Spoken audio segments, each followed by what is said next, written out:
Hi, Joanne. You know, I love you, and I got so many great memories of you and me doing concerts together.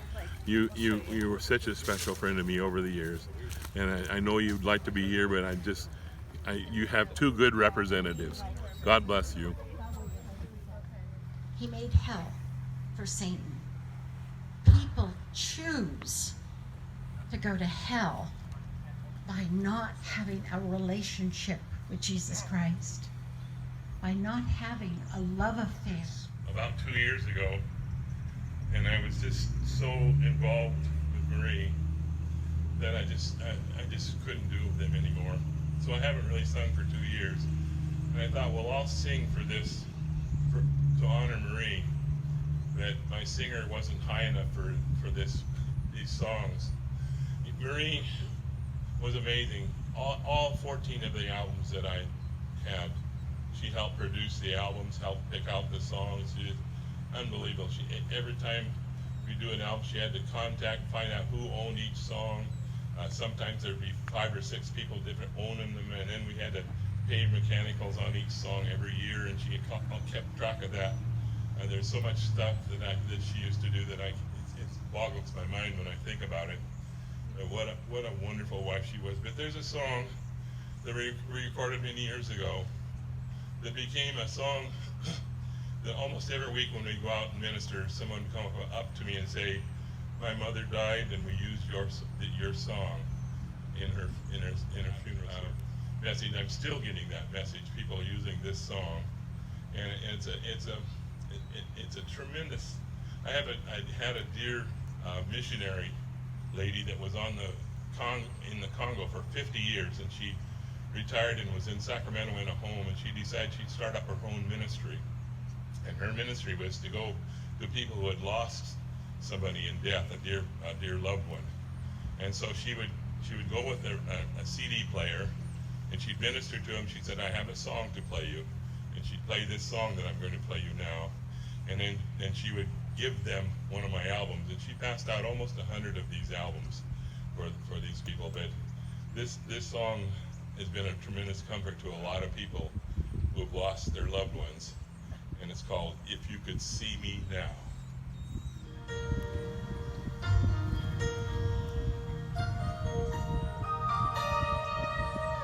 Our prayers have all been answered. I finally arrived. The healing that had been delayed has now been realized. No one's in a hurry. There's no schedule to keep. We're all enjoying Jesus, just sitting at his feet. If you could see me now, I'm walking streets of gold. If you could see me now, I'm standing tall and whole.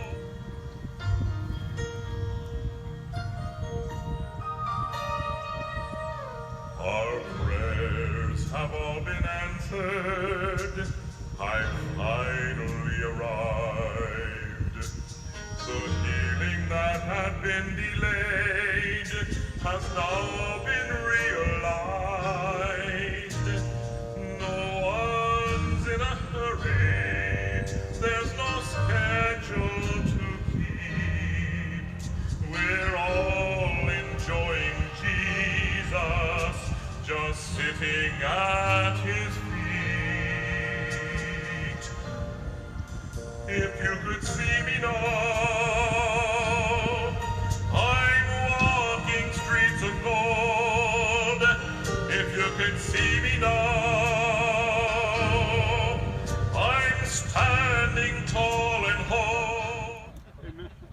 When Grandpa and Grandma got married, she was highly in demand for her dictation and shorthand typing skills, working in prestigious positions at Martin Marietta, Honeywell Sonar, and Boeing, until she stepped away from the workforce to have her own kids. She was already raising Janine, Heidi, and Billy, and then had my mom and Uncle Shane.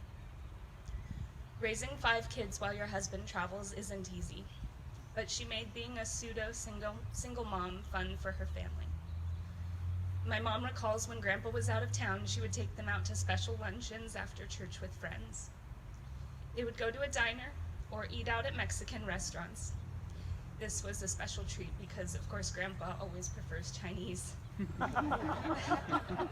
Grandma loved making Dorito nachos when she was home with her kids without Grandpa.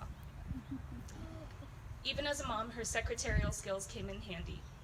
She was very helpful. Canada to Hawaii, Africa to Europe, India to Mexico, Grandma had an itinerary for every single day of their travels and concerts, with details about who they were meeting, where they were eating, how long their hotel reservation was, and when they had to be at the next airport.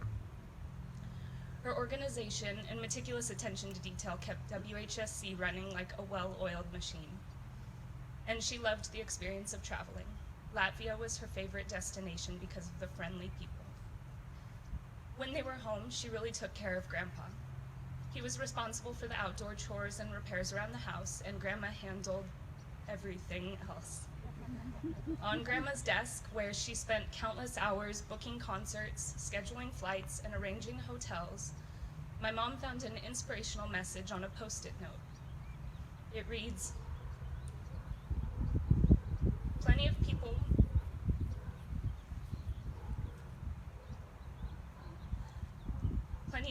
miss their share of happiness. Not because they never found it, but because they didn't stop to enjoy it.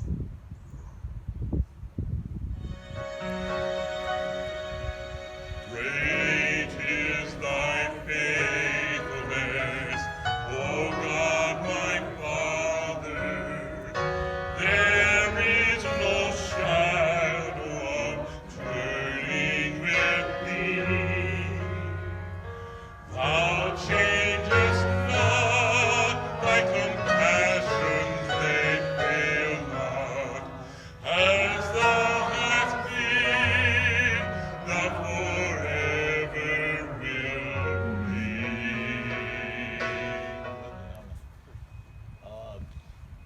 First time I really had an encounter with him, my wife had gone to a woman's seminar, and Marie invited me up for breakfast. And I was scared to death. Bill was a celebrity even back then, and I could hardly compose myself when I went up there to have breakfast with him. But it was just one of the highlights of my life. One of the crazy stories that we had, we used to ride up in the mountains in eastern Washington, and the girls handled their own motorcycles and we handled ours, and we'd be on some trail and get to a rocky spot on the side of a ridge that's no more than probably a tire width wide, straight down cliff. And I'd volunteer, I'd say, confidence is, oh, those girls can do it themselves. You let them do it. And I'm holding my breath and not watching as they're going across these rocks. So that was one of the great moments I've had. We certainly had a great relationship with both of them. Loved them both dearly.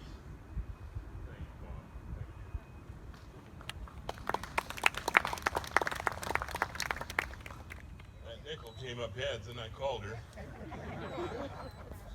And I didn't know what to say after she had that long silence, because I knew there was something, and she went, I don't go to movies.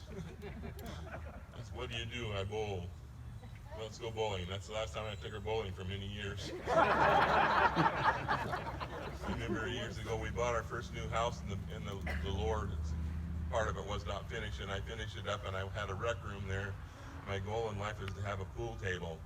So I bought a pool table and spent a half a day getting it set up and all leveled out and everything, and she'd never played pool in her life. And I brought her downstairs and I said, would you like to? And she said, I don't know how to do that. So she didn't know how to hold a pool cue or anything. I had to have her hit a couple balls. I said, let's play a game. She says, okay, and she beat me.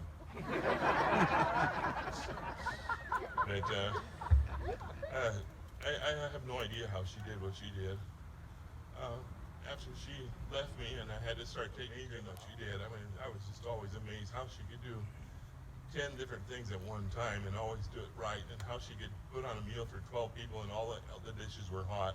I have trouble having one meal in the dish hot when I'm serving it. So, but I remember God has a plan for your life.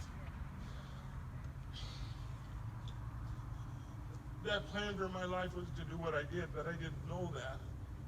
And when I met Marie, God knew what was going to happen. I had terrible English and terrible spelling. My English was really bad. And she knew English like nobody else. I mean, she was really high up, like her last, working with Boeing, the last boss that she had became the president of Boeing. When she was working with him, his job was to overall see the making of a little airplane called the 747. That's how high she was up in the, and I didn't know that I'd be ministering all over the world to literally thousands and thousands of people, talking on TV all the time, and with bad English, and she changed that. She worked on me and